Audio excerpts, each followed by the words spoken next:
নমস্কার। কথায় কথায় কথামৃত অনুষ্ঠানের ৩০৫তম পর্বে আপনাদের স্বাগত।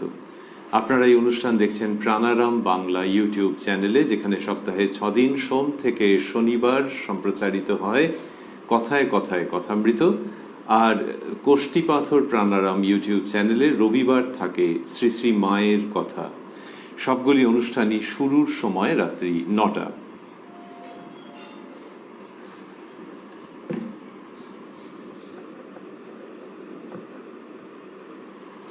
শ্রী শ্রী রামকৃষ্ণ কথামৃততে আমরা গতদিন ছিলাম এবং আজকেও সানন্দে অবস্থান করব ২রা অক্টোবর ১৮৮৪ প্রসঙ্গে। শ্রীরামকৃষ্ণ দক্ষিণেশ্বরের নিজের ঘরে উপবিষ্ট ছিলেন এবং তাঁর স্বভাবসিদ্ধ অনুপম ভঙ্গিতে চলছিল ধর্ম প্রসঙ্গ। ওই দিনটি ছিল শ্রী শ্রী দুর্গাপূজার মহাদশমীর দুদিন পরে।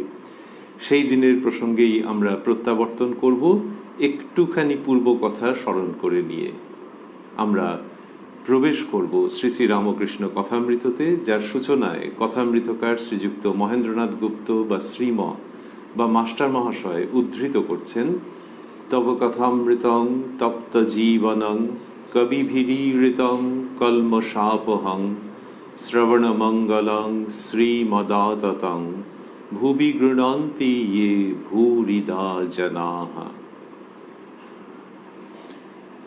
শ্রীরামকৃষ্ণ কথামৃতকার শ্রীমকে বলছিলেন, মাস্টারমশাই সেটি লিখেছেন, মাস্টারের প্রতি জ্ঞান হলেও সর্বদা অনুশীলন চাই। ন্যাংটা বলতো, ঘটি একদিন মাজলে কি হবে, ফেলে রাখলে আবার কলঙ্ক পড়বে। তাঁর অদ্বৈত সাধনার গুরু শ্রীমৎ তোতাপুরীজি সম্পর্কে শ্রীরামকৃষ্ণ এই যেটি বলেছিলেন আমরা সেই পর্যন্ত আগের দিন শুনেছিলাম। তারপর, তোমার বাড়িটায় একবার যেতে হবে। তোমার আড্ডাটা জানা থাকলে সেখানে আরও ভক্তদের সঙ্গে দেখা হবে। ঈশানের কাছে একবার যাবে। এই মাস্টারমশাইয়ের বাড়িতে শ্রীরামকৃষ্ণ যেতে চাইছেন এবং উদ্দেশ্য কি, তার অভিপ্রায় কি? অভিপ্রায় হচ্ছে, তোমার আড্ডাটা জানা থাকলে সেখানে আরও ভক্তদের সঙ্গে দেখা হবে। এই ঠাকুর আর কিচ্ছু চান না। তিনি ভগবানকে নিয়ে থাকেন আর ভক্তদের সঙ্গে ভক্তি প্রসঙ্গ। তিনি বলতেন, ভক্তি ভক্ত লয়ে থাকা।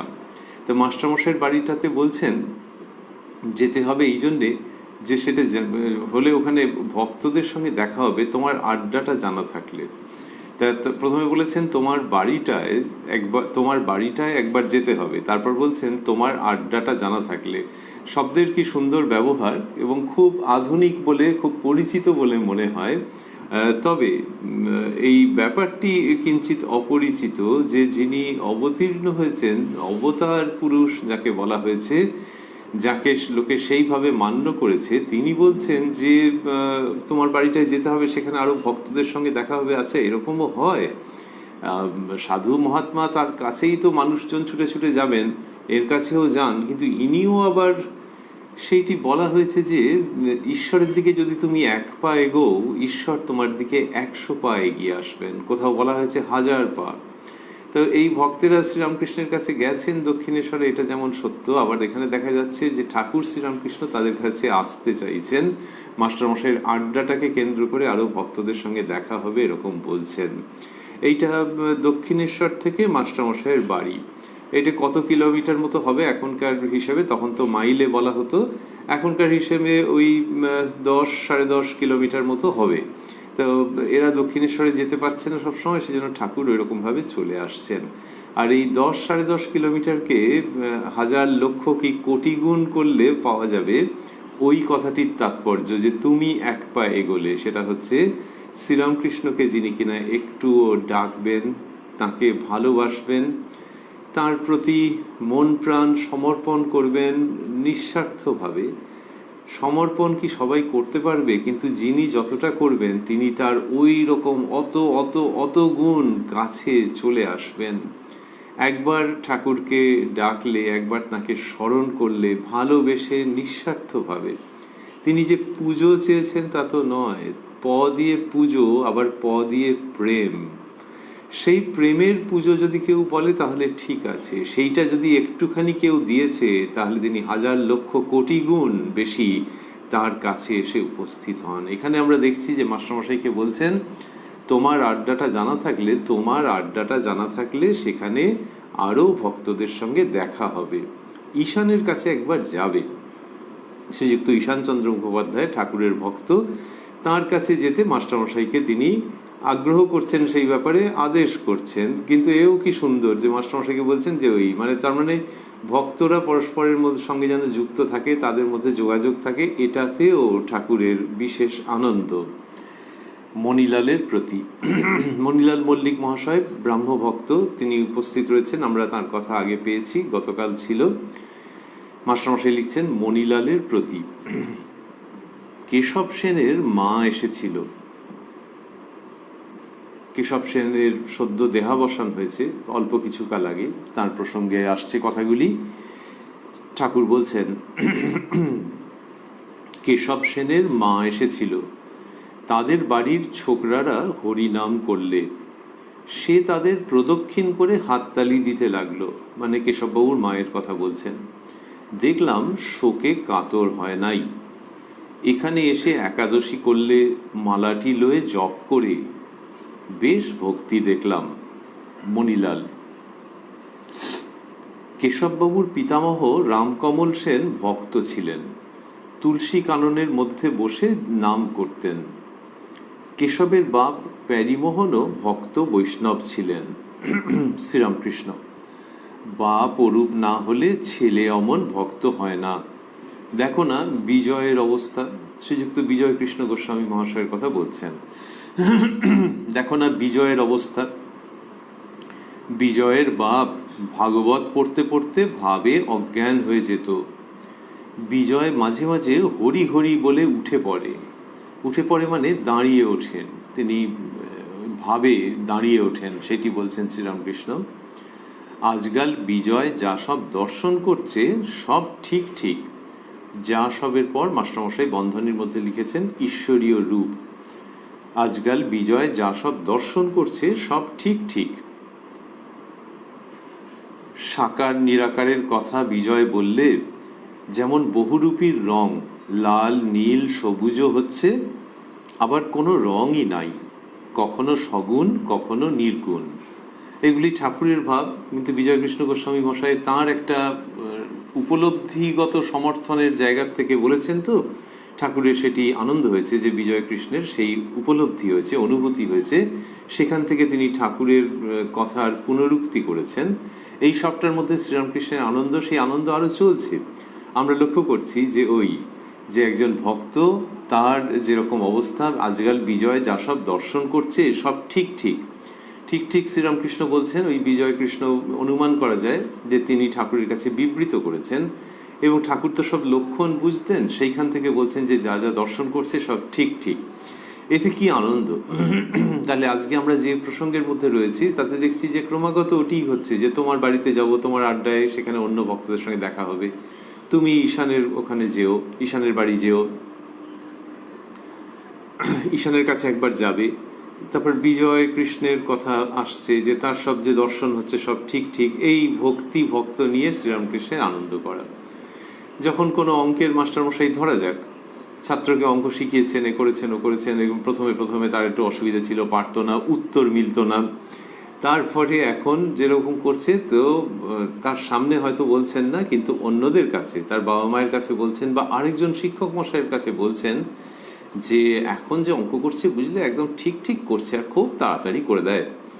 তো বুঝলেন যে এখন তাড়াতাড়ি করে দিচ্ছে এবং ঠিক ঠিক করছে, মানে খুব আনন্দ যে তিনি শিখিয়েছেন এবং তার এরকমভাবে হচ্ছে।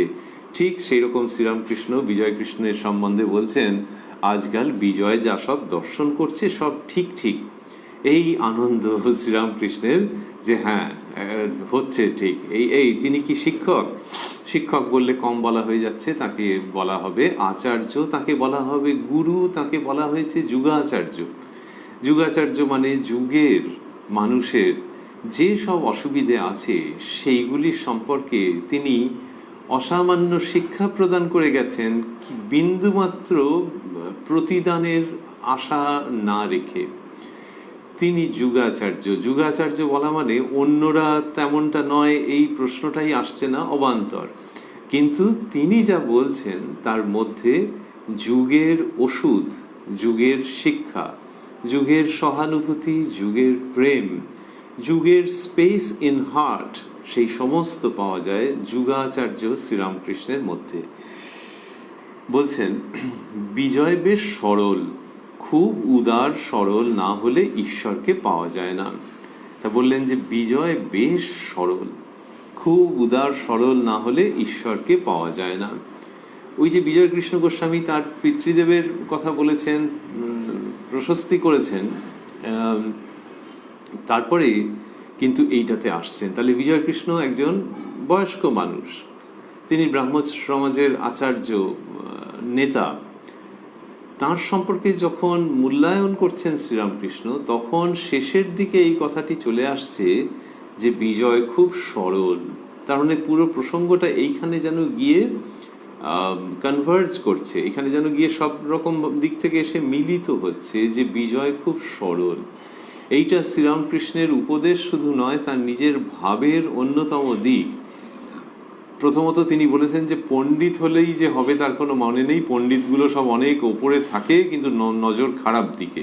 তাহলে শুধু কথায় যিনি কথার কথা পণ্ডিত, সেই রকম মানুষকে শ্রীরামকৃষ্ণ বিশেষ গুরুত্ব দেননি, একেবারেই গুরুত্ব দেননি। তারপরে হচ্ছে যে না, শুধু পণ্ডিত নয়, তার জ্ঞান ভক্তি বৈরাগ্য আছে। শ্রীরামকৃষ্ণ তার সম্পর্কে মান্যতা দিয়েছেন, তাকে মান্যতা দিয়েছেন, তার কথা উল্লেখ করেছেন এই ধরনের পণ্ডিতের প্রসঙ্গে। আর সবচেয়ে বেশি হচ্ছে কি ওইটি যে তুমি শুষ্ক পণ্ডিত হবে না, তোমার জ্ঞান ভক্তি বৈরাগ্য থাকবে, আর কি থাকবে? সরলতা। কারোর মধ্যে যদি জ্ঞান থাকে, বৈরাগ্য থাকে, সরলতা নাও থাকতে পারে। ভগবান করুন যেন সরলতা থাকে, কিন্তু নাও থাকতে পারে। অনেক সময় জ্ঞান বৈরাগ্য কিন্তু হোলিয়ার দ্যান দাও, আমি তোমার থেকে অনেক এগিয়ে আছি, এইটি হয়ে যেতে পারে মানুষের সংস্কারের জন্য। সেইখানে শ্রীরামকৃষ্ণ কিন্তু শেষকালে ওইটি আনছেন যে উদার সরল হতে হবে। বললেন খুব উদার সরল না হলে ঈশ্বরকে পাওয়া যায় না। অর্থাৎ তার ভগবত বিষয়ে জানা থাকবে, জ্ঞান ভক্তি বৈরাগ্য থাকবে, আবার তিনি সরল হবেন। সরল হবেন মানে কি? মানে ওইটাই যে তার অহংকার থাকবে না, উদার, সকলের সঙ্গে কথা বলছেন, সকলের ভালো চাইছেন, সকলকে বিশ্বাস করবার একটা প্রবণতা রয়েছে। শ্রীরামকৃষ্ণ যখন তাকে নরেন্দ্রনাথ বলছেন যে এই আপনি এসব দেখেছেন, এগুলো ঠিক নয়, এটা ওটা, তিনি ভাবছেন যে নরেন যে কালে বলেছে, আবার যাচ্ছেন তাড়াতাড়ি করে মা ভবতারিণীর কাছে, তারপর বলছেন না না না, মা দেখিয়ে দিয়েছে যে সব ঠিক ঠিক, এরকম বলছেন। তাহলে নরেনের কথা নিলেন কেন?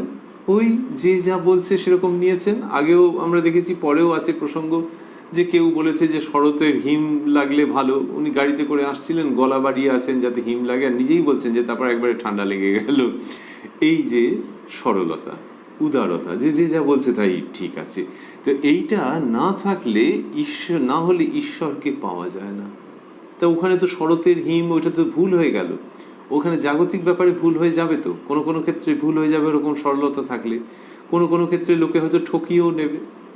যতই সতর্ক হও, সরল তো, তাহলে সতর্কতা এবং সরলতা কোনটার ওজন বেশি? সরলতার ওজন বেশি ধর্মপথে। তাহলে সেরকম যদি হও, তখন কিছু কিছু লোক ঠকিয়ে নিতে পারে, কিন্তু ঠকবে না তুমি পারমার্থিক দিক দিয়ে। সেইখানে যদি উদার সরল হও, তাহলে তিনি তোমাকে রক্ষা করবেন, আর ওটা না থাকলে তাকে পাওয়া যায় না। এইটাই শ্রীরামকৃষ্ণের অমীয় বাণী। তিনি বলছেন বিজয়। তাহলে আমরা ভাবছি বিজয় কৃষ্ণ গোস্বামী, তার ছবি আছে, মানুষজন প্রায় সকলেই দেখেছেন। বেশ একটি ব্যক্তিত্ববান পুরুষ বলে মনে হয়, দীর্ঘকায়, একটু স্থূল দেহ, ব্যক্তিত্ববান পুরুষ। তার সম্পর্কে মূল্যায়ন গিয়ে কনভার্জ করছে এইখানে যে বিজয় বেশ সরল, খুব উদার সরল না হলে ঈশ্বরকে পাওয়া যায় না।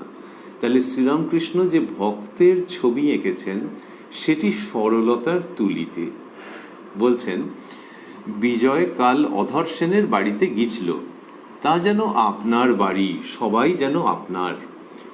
ওই অধর সেনের বাড়িতে গিয়ে বিজয়কৃষ্ণ এরকমভাবে ব্যবহার করছেন, সেটা ঠাকুরের দেখে ভালো লেগেছে যে অধর সেন একজন বড় মাপের মানুষ, কিন্তু বিজয়কৃষ্ণ তো ভালোই, তিনি তো অনেকের দ্বারা অনুসৃত, অনেকে তাকে মানেন গণেন, কিন্তু অধরের বাড়িতে গিয়ে দেখো কিরকম ব্যবহার করছে, সব যেন চেনা, সব তা যেন আপনার বাড়ি, সবাই যেন আপনার। এইটা একটা উদারতার লক্ষণ, যে আমি একটা কেউ, আমার দিকে সবাই আসুক, আমার দিকে দৃষ্টি আকৃষ্ট হোক, এইসব ভাবই নেই, যেন বাড়ির ছেলের মতো ওখানে কিরকম মিশে গিয়েছে।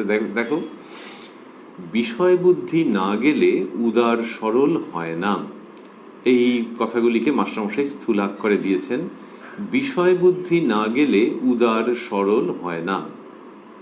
এই যে বলছেন যে বিষয় বুদ্ধি সেটা যেতে হবে, তা না হলে উদার সরল হয় না। তাই বিষয় বুদ্ধি যেতে হবে। এই একটু আগে বললেন যে উদার সরল না হলে ভগবানকে, ঈশ্বরকে পাওয়া যায় না, খুব উদার সরল না হলে ঈশ্বরকে পাওয়া যায় না। আর এখানে বললেন বিষয় বুদ্ধি না গেলে উদার সরল হয় না। সুতরাং ধর্মপথে যিনি অগ্রসর হচ্ছেন তার বিষয় বুদ্ধি থাকবে না। বিষয় বুদ্ধি মানে বিষয়ে নিত্যতার বুদ্ধি। গণ্ডগোলের ব্যাপার, যে বিষয় অর্থাৎ ভোগ্য বিষয় সেটি চিরকাল থাকবে, নিত্যকালের জন্য, এই বুদ্ধি সেটি হচ্ছে বিষয় বুদ্ধি। এমনিতে কেউ যদি হিসেব করেন, তা বাজারে গেছেন, গিয়ে কোনটার কত দাম একটু দরাদরি করা, ওই যে যোগীন মহারাজকে বললেন যে ভক্ত হবি তো বোকা হবি কেন, হাঁড়ি কিনে নিয়ে এসছেন পরীক্ষা না করে, তাহলে সেটা বিষয় বুদ্ধি কি না? বিষয় বুদ্ধি নয়, এই জন্যে যে ওইটা বাস্তব জগতে ওইটুকুনি দরকার, কিন্তু এই হাঁড়িকুড়ি নিয়ে যে সংসার, সেটা কি চিরকালের? না। ওইখানে যদি কারোর ওরকম বোধ হয়ে যায় যে হ্যাঁ এই সব চিরকাল থাকবে, তাহলে সেইটা হচ্ছে বিষয় বুদ্ধি। আসক্তি রহিত যে বিষয় সম্পর্কে সচেতনতা, সেইটি অধ্যাত্ম পথে ঠিক আছে, তাও কি একটা স্তর পর্যন্ত, তারপরে সেটাও চলে যায়, বিষয় সম্পর্কে কোনো হুঁশই থাকে না। ধীরে ধীরে ধীরে ধীরে শ্রীরামকৃষ্ণ বলছেন যে অবতারাদির কিরকম হয়, তাদের দেহবোধ পর্যন্ত থাকে না, দেহ যে এত প্রিয় সেটাও ভুল হয়ে যায়। তাহলে মানুষের কি হয়? হ্যাঁ, চেষ্টা করে দেখো যতদূর পর্যন্ত হয়। সেইখানে শ্রীরামকৃষ্ণ আহ্বান জানিয়েছেন, যে অবতারাদির উদাহরণ দিয়েছেন। তাই বিষয়বোধ একটা স্তর পর্যন্ত থাকছে, ওই আসক্তিবিহীন বিষয়বোধ বা বিষয় সম্পর্কে সচেতনতা, সতর্কতা, তারপরে সেটিও থাকছে না। আচ্ছা, সেটি যদি না থাকে তাহলে সেই মানুষটা তো ভেসে যাবে। বিষয় সম্পর্কে সচেতনতা না থাকলে সাংসারিক অর্থে না, যদি তার ঈশ্বরের দিকে মন যায় তাহলে তিনি সর্বতোভাবে তাকে রক্ষা করবেন। এটি শ্রীরামকৃষ্ণ জানিয়েছেন, এটি আমাদের শাস্ত্রের ভাবের মধ্যে আছে। তো সেই জন্যে বিষয় বুদ্ধি না গেলে উদার সরল হয় না। শ্রীরামকৃষ্ণ যে বলছেন বিষয় বুদ্ধি চলে যাওয়া, এটির তিনি বিশেষভাবে মহিমা খ্যাপন করছেন, যে ঈশ্বরকে পেতে গেলে এইটি হতে হয়, উদার সরল হতে হয়, এবং সেটার জন্য বিষয় বুদ্ধি চলে যেতে হয়। এই বিষয় বুদ্ধি চলে যাচ্ছে। শ্রীরামকৃষ্ণ নিজের দৃষ্টান্ত দিয়েছেন, কথামৃতর মধ্যেই আছে, আমরা আগে শুনেছি, যারা আগে পড়েছেন তারা হয়তো সকলেই পেয়েছেন, যে তার যে কালীবাড়িতে যেটুকুনি মাইনে দেওয়া হতো, তিনি বলেছেন যে তিনি যে একটা সই করে দিতে হবে, উনি বলেছেন না আমি সই করতে পারবো না। তাহলে তোমরা না দিলে না দেবে, এই যে একেবারে বলছেন না যে সে টাকা আমি নেবই না, ওইটা দিয়ে ভক্তদের সেবা হবে, ওর নিজের সামান্য প্রয়োজন যেটা সেটাতে লাগতে হবে, সেটা তো পয়সা দিয়ে কিনতে হয়, তো তা সেটা লাগবে। কিন্তু কি হয়েছে, যে সই করে দিতে হবে সেইটা তিনি চাইছেন না, যে সেটা আমি করব না, এই কথা শ্রীরামকৃষ্ণ বলছেন, যে তিনি সই করে দেবেন না। তাহলে সই করে যে দেবেন না, সেখানে হচ্ছে বোঝাই যাচ্ছে যে বিষয় বুদ্ধি নেই, বিষয় বুদ্ধির রাহিত্য।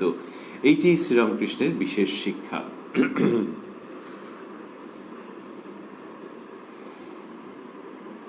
তা মাস্টারমশাই লিখলেন, বিষয় বুদ্ধি না গেলে উদার সরল হয় না।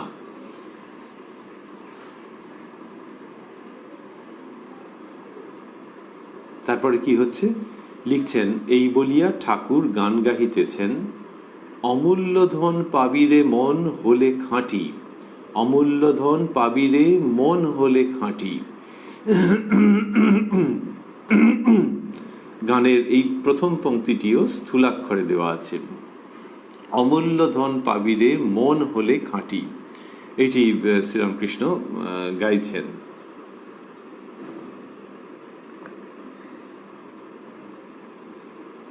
গাইছেন মানে এই পংক্তিটি উল্লেখ করছেন। আমরা এখানে ফিরব।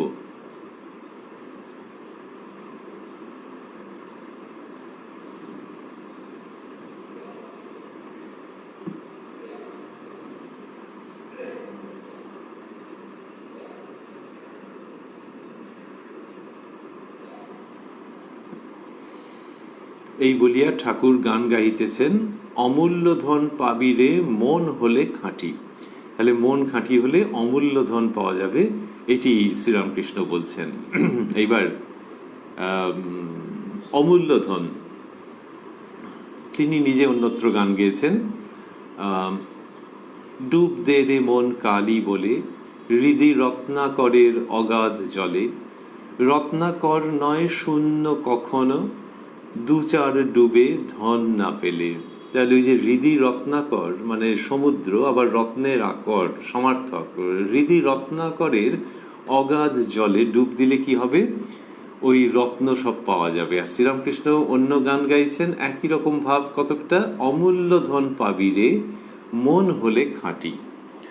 তারপর বলছেন, মাটি পাট করা না হলে হাঁড়ি তৈয়ার হয় না, মাটি পাট করা না হলে হাঁড়ি তৈয়ার হয় না, ভিতরে বালি ঢিল থাকলে হাঁড়ি ফেটে যায়, তাই কুমোর আগে মাটি পাট করে। তাহলে মাটিকে ভালো রকমভাবে থ্র্যাশ করে নিতে হয়, মাটি পাট করা থাকতে হয়, তা না হলে হাঁড়ি তৈয়ার হয় না। তাহলে যে মাটিতে ওটা হবে সেই মাটিকে আগে পাট করে নিতে হবে, তাহলে সেখান থেকে হাঁড়ি তৈরি, ভালো হাঁড়ি তৈরি হবে। আর ভালো হাঁড়ি তৈরি না হলে কি হয় বলছেন, যে ভিতরে বালি থাকলে, ভিতরে বালি ঢিল থাকলে, তাহলে মাটির ভিতরে বালি ঢিল যদি থাকে তাহলে মাটিটাকে আগে পাট করে নিতে হয়, ছেঁকে নিতে হয়, এই সমস্ত করতে হয়। তার তো একটা পদ্ধতি আছে, তো সেইটাকে আগে করে নিতে হয়। সেটি না করলে যদি ভেতরে বালি ঢিল থাকে তাহলে হাঁড়ি ফেটে যায়, তাই কুমোর আগে মাটি পাট করে। অসাধারণ উদাহরণ, যে ওর মধ্যে ওইসব বালি ঢিল ওইগুলো যদি থাকে, ওগুলো ভেজাল তখন, তাহলে কি হবে, যে হাঁড়ি তৈরি হবে কিন্তু সে হাঁড়ি দুম করে ফেটে যাবে। সেই রকম ভেতরে যদি ওই বিষয় বুদ্ধি থাকে তাহলে ধর্মজীবন ক্র্যাক করে যাবে। সেটা শ্রীরামকৃষ্ণ কি সুন্দরভাবে তাঁর মতো করে নিয়ে আসছেন, অসামান্য উপদেশ। সেখানেই শেষ নয়, তারপরেও চলছে। বলছেন, আরশিতে ময়লা পড়ে থাকলে মুখ দেখা যায় না, চিত্তশুদ্ধি না হলে স্বস্বরূপ দর্শন হয় না। তো আয়না আরশিতে ময়লা পড়ে আছে, তাহলে মুখ দেখা যাচ্ছে না। এবার চিত্তশুদ্ধি না হলে স্বস্বরূপ দর্শন হয় না, তাহলে যেই তুমি ময়লাটা সরিয়ে দেবে তখনই ওটা পাওয়া যাবে। তাই এই যে ময়লা, সেটা কি, সেটা হচ্ছে বিষয় বুদ্ধি। বিষয় বুদ্ধি মানে যে জিনিস থাকবে না সেই জিনিসটা চিরকালের বলে যে বুদ্ধি, সেই বুদ্ধিটা যতক্ষণ থাকবে ওই রকম বিষয় বুদ্ধি, ততক্ষণ মুখ দেখা যায় না। তাহলে আরশিতে কার মুখ, নিজেরই মুখ দেখা যাচ্ছে। এইবার ধুলোটা রয়েছে, ধুলোটা সরিয়ে দিলে তবে হবে। আরশিতে ময়লা পড়ে থাকলে হবে না, চিত্তশুদ্ধি না হলে স্বস্বরূপ দর্শন হয় না। এই হচ্ছে শ্রীরামকৃষ্ণের বাণী। এই বাণীর মধ্যে কি রয়েছে, যে চিত্ত শুদ্ধ করতে হবে, অর্থাৎ সেই বিষয় বুদ্ধিকে সরাতে হবে। একই কথা দুরকমভাবে হতে পারে। এক হচ্ছে ওই ভঙ্গিটা, যে আয়নার উপরে যদি ময়লা পড়ে থাকে, তুমি হাজার চেষ্টা করো নিজের মুখ দেখতে পাবে না, এই বলতে বলতে বলতে বলতে না না না করতে করতে করতে করতে শেষ হয়ে গেল। তার মানে হচ্ছে যে ওটা একই কথা বলা হচ্ছে কিন্তু ভঙ্গিটা নেতিবাচক। আর শ্রীরামকৃষ্ণের ভঙ্গির মধ্যে ইতিবাচক লক্ষণ ঘন ঘন এসে আহ্বান জানিয়ে যায়। আরশিতে ময়লা পড়ে থাকলে মুখ দেখা যায় না, চিত্তশুদ্ধি না হলে স্বস্বরূপ দর্শন হয় না। এই স্বস্বরূপ দর্শন বলছেন মানেই সদর্থক লক্ষণ ইঙ্গিত দিয়ে যাচ্ছে, আহ্বান জানাচ্ছে যে একটা হাতে ধরা আয়না যেমন সোজা জিনিস, সহজে পাওয়া যাচ্ছে, তার জন্য বিশাল পরিশ্রম করতে হয়নি। তবে হ্যাঁ, ধুলো পড়ে গেছে, কালকে প্রচুর ধুলো পড়েছে, রাস্তা দিয়ে সব যাচ্ছিল, ধুলো টুলো এসছে, তো এবার ধুলোটা সরিয়ে নাও বাবা, এর মধ্যে এত কি আছে, সরিয়ে নিলেই নিজের মুখটা পরিষ্কার দেখতে পারবে। সেই ভঙ্গিটা আছে, যে বিষয় বুদ্ধি রয়েছে কিন্তু এটাকে সরানো যায়, আর সরালে মুখ দেখতে পাওয়া যায়, স্বস্বরূপ দর্শন হয়। এই আরশির কথা শ্রীরামকৃষ্ণ বলছেন, স্বস্বরূপ। অন্তরে তিনি আছেন। তাহলে আরশিটা কোথায়? আরশিটা বা আয়নাটা কোথায়? অন্তরে। অন্তরে রয়েছে, এবং সেখানে শ্রীরামকৃষ্ণ ওইটা বলছেন যে ধুলো সরালেই ওটা হয়ে যাবে, ধুলো সরালেই ওটা হয়ে যাবে। এই এক অদ্ভুত দৃষ্টান্ত দিচ্ছেন যে তখন স্বস্বরূপ দর্শন হবে, আয়না তার মধ্যে। একটু ভাঙলে চমৎকার, আয়না আহ্বান জানাচ্ছে। সেইটি শ্রীরামকৃষ্ণের সমগ্র বাণীর মধ্যে এটি রয়েছে যে ধুলো আছে, কিন্তু সেটাই শেষ সত্য নয়। ধুলো সরিয়ে স্বস্বরূপে উত্তীর্ণ হওয়া যায়, আয়না সেই আহ্বান রয়েছে, এবং সেই প্রেমালিঙ্গনের প্রতিশ্রুতি রয়েছে। দেখো না, যেখানে অবতার সেখানেই সরল। নন্দ ঘোষ, দশরথ, বসুদেব, এরা সব সরল। এই সরলতার কি অপূর্ব জয়গান! দেখো না, মানে খুব আন্তরিক ভঙ্গি। আমরা রয়েছি 2রা অক্টোবর 1884 প্রসঙ্গে, শ্রী শ্রী দুর্গাপূজার মহাদশমীর দুদিন পরে শ্রীরামকৃষ্ণ কি আন্তরিকতার সঙ্গে এই সমস্ত প্রসঙ্গ করছেন। বলছেন, দেখো না, যেখানে অবতার সেখানেই সরল। নন্দ ঘোষ, দশরথ, বসুদেব, এরা সব সরল। এর মধ্যে দিয়ে একটা অন্য বাণীও আসছে, সেটা হচ্ছে আধুনিক কালে মানুষ শিক্ষিত হয়, পণ্ডিত হয়, সমাজে প্রতিষ্ঠিত হয় এই পাণ্ডিত্যের দ্বারা, কিন্তু তাতে করে এক এক সময় কিরকম একটা জটিল ব্যক্তিত্ব তৈরি হয়ে যায় বা হওয়ার উপক্রম করে।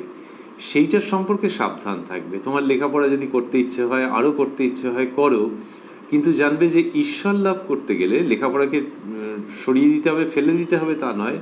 সরলতা যেন থাকে, সরলতার রজ্জু দিয়ে সমস্ত জিনিসটাকে বাঁধা আছে, যে এইটের দ্বারা নির্ধারিত হবে যে ওই যেমন অশ্ব যেমন বেগবান থাকে, তখন তাকে যেমন নিয়ন্ত্রণ করে, সেই রকমভাবে এই বেগবান জীবনে ধন, সম্পদ, শিক্ষা, প্রতিষ্ঠা, এর দ্বারা যে বিপুলভাবে বেগবান জীবন, তাকে সংহত, সংযত করে রাখছেন শ্রীরামকৃষ্ণ এই মহাবাণীর দ্বারা। দেখো না, যেখানে অবতার সেখানেই সরল। এই তাহলে অবতারের ক্ষেত্রে এরকম হয়, মানুষের ক্ষেত্রে কি হবে? হ্যাঁ, ওইটাই তো, যে ওই লক্ষণ যত থাকবে তত তুমি ঈশ্বরের দিকে এগিয়ে যাবে। বেদান্ত বলছেন, বেদান্তে বলে, শুদ্ধ বুদ্ধি না হলে ঈশ্বরকে জানতে ইচ্ছা হয় না। শেষ জন্ম বা অনেক তপস্যা না থাকলে উদার সরল হয় না। এই শেষ জন্ম বা অনেক তপস্যা না থাকলে উদার সরল হয় না, এটা যেন শ্রীরামকৃষ্ণের একটা বালকবৎ প্রতিবাদ আধুনিক তথাকথিত উন্নত নাগরিক জীবনের প্রতি, যে জীবন বড্ড বেশি ম্যাসকুলিন, এবং সে কোনো কিছুকে পরোয়া করে না, আত্ম অহংকারী, আর সব কিছুকে উড়িয়ে দেয়। এমনকি তার মধ্যে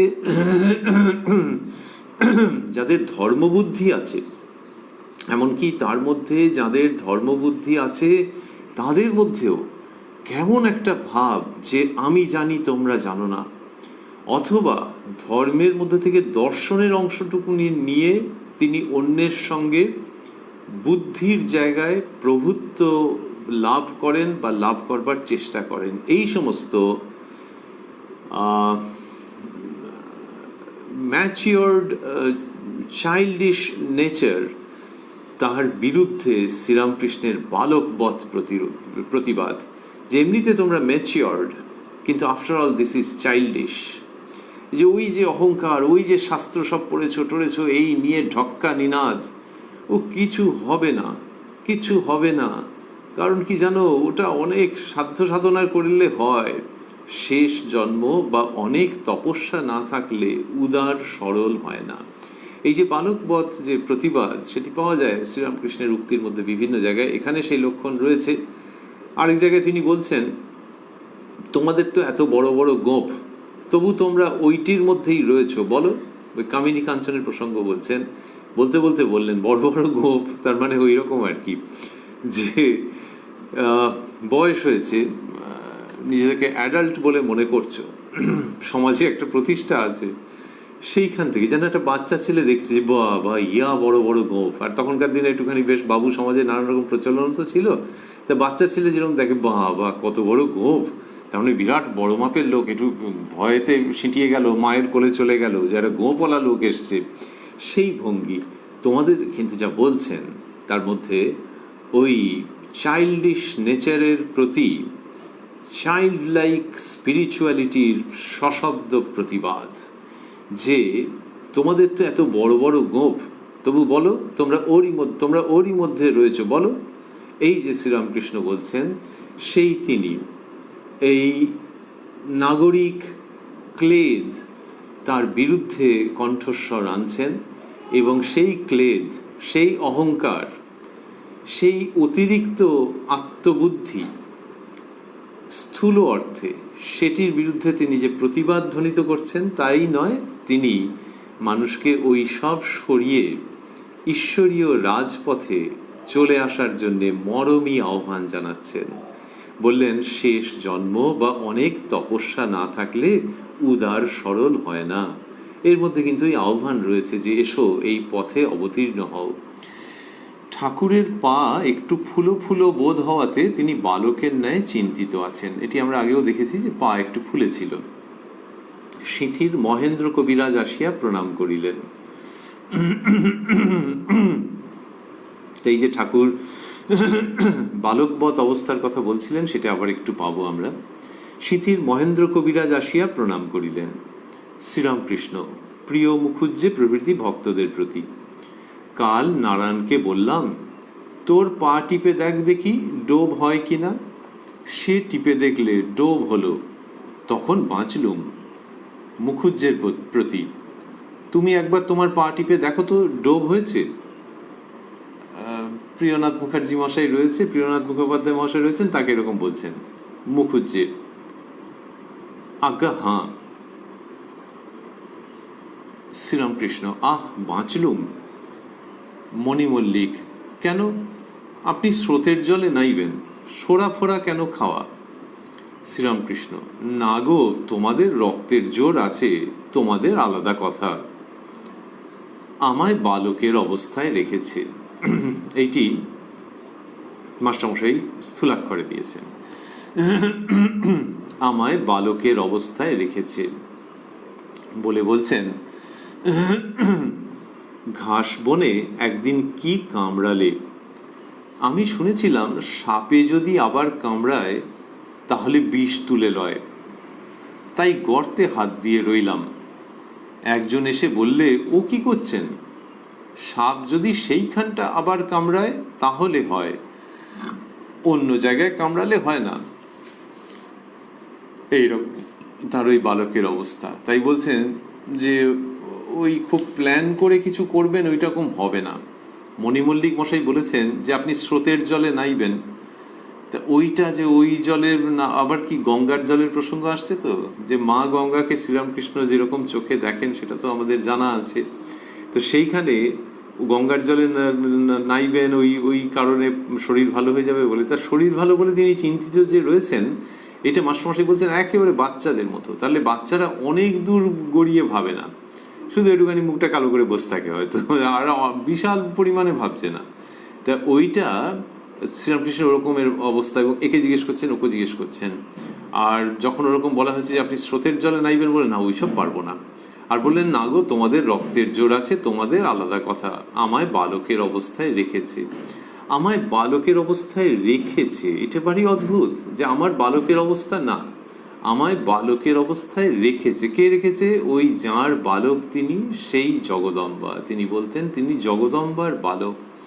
তাহলে মা ওই রকম রেখেছেন, এইটা শ্রীরামকৃষ্ণের উচ্চারণের মধ্যে কি অপূর্বভাবে পাওয়া যাচ্ছে, যে আমায় বালকের অবস্থায় রেখেছে, এটি তিনি বলছেন।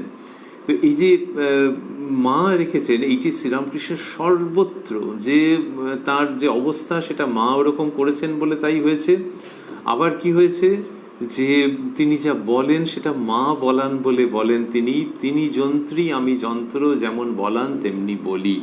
তো এখানে বললেন যে আমায় বালকের অবস্থায় রেখেছে বলে ওইটা বলছেন। এটি কথামৃততে আগেও আমরা শুনেছি যে আর যারা পড়েছেন তারা হয়তো সকলেই জানেন, আগে যারা পড়েছেন, যে ঘাস বনে কি একটা কামড়েছে, আর উনি ভেবেছেন যে বোধহয় সাপে কামড়েছে, আর শুনেছিলেন যে ওইখানে শুনেছিলেন সাপ আবার কামড়ালে বিষ তুলে নেয়, তো ওইখানটাতে হাত দিয়ে রেখেছেন। তারপর একজন এসে বললো যে না না, ওই ওই গর্তে হাত দিয়ে রেখেছেন। তখন একজন বলছে ও কি করছেন, সাপ যদি সেইখানটায় আবার কামড়ায় তাহলে হয়। এই যে যে যা বলছেন, তো এবার ইনি যখন এটা বলেছেন তখন ঠাকুর নিরস্ত হচ্ছেন। এই বালকের অবস্থা। আবার যেটি আমরা একটু আগে স্মরণ করছিলাম, শরতের হিম ভালো শুনেছিলাম, কলকাতা থেকে গাড়ি করে আসবার সময় মাথা বার করে হিম লাগাতে লাগলাম, সকলের হাস্য। তো এটি বলছেন যে শরতের হিম ভালো শুনেছিলাম, কলকাতা থেকে গাড়ি করে আসবার সময় মাথা বার করে হিম লাগাতে লাগলাম, সকলের হাস্য। তারপরে ওই সিথির মহেন্দ্র কবিরাজ মশাই এসছেন, তাকে বলছেন, মাস্টারমশাই লিখছেন, সিথির মহেন্দ্রের প্রতি, তোমাদের সিথির সেই পণ্ডিতটি বেশ বেদান্ত বাগীশ, আমায় মানে। যখন বললাম তুমি অনেক পড়েছ কিন্তু আমি অমুক পণ্ডিত এ অভিমান ত্যাগ করো, তখন তার খুব আহ্লাদ।